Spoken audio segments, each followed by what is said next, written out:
নমস্কার। ধর্মের আড়ালে চ্যানেল থেকে আপনাদের সবাইকে আন্তরিক শুভেচ্ছা জানাচ্ছি। আজকের বিষয় হলো যে কলের জল, যে টিউবওয়েল আছে, ওই জলে কি পূজা দেওয়া যায় না?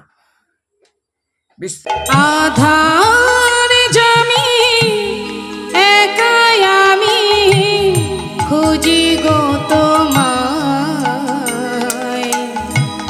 হাত ধরে পারে করে নিও গো আমায়। বিভিন্ন গ্রামাঞ্চলে এখনো এই জল ব্যবহার করা হয় না। বিশেষ করে বাবাজিরা নিজেদের যারা বৈষ্ণব মনে করে তারা বলে থাকেন যে ওই জল ব্যবহার করা যাবে না, কারণ ওই টিউবওয়েলের নিচে যে ওয়াশারটা আছে ওটা চামড়ার তৈরি, গরুর চামড়া। তাহলে গরুর চামড়া দিয়ে ওটা তৈরি বলে জলটা ওর মধ্যে দিয়ে আসছে, অতএব ওই জল পূজাতে ব্যবহার করা যাবে না। গরুর চামড়া দিয়ে টিউবওয়েল ওয়াশার আছে বলে যে জল নেওয়া যাবে না, কিন্তু গরুর চামড়ার মধ্যে দিয়ে যে দুধ আসছে এটা নেওয়া যাবে? হ্যাঁ, এটা নেওয়া যাবে, এটা নেওয়া যায়, কিন্তু ওটা নেওয়া যায় না। ভালো কথা, মেনে নিলাম।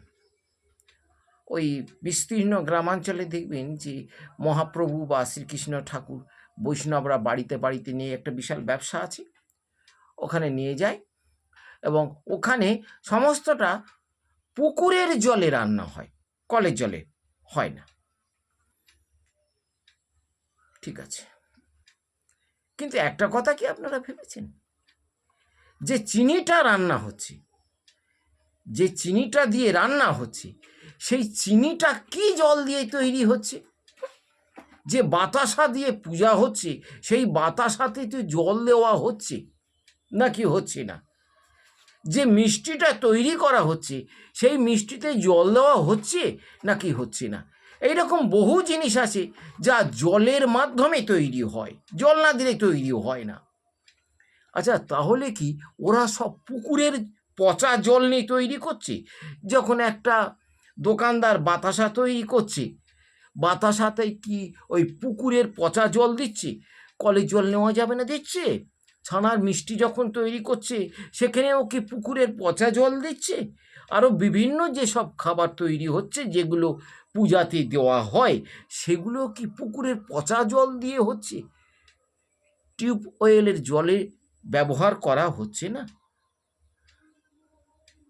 এইসব বাবাজিদের আপনারা কি কোনোদিন এই প্রশ্নটা করেছেন? মহাপ্রভু কি এই শিখিয়ে গিয়েছেন? যুগোপযোগী জীবনযাপন শিখিয়ে যাননি তিনি?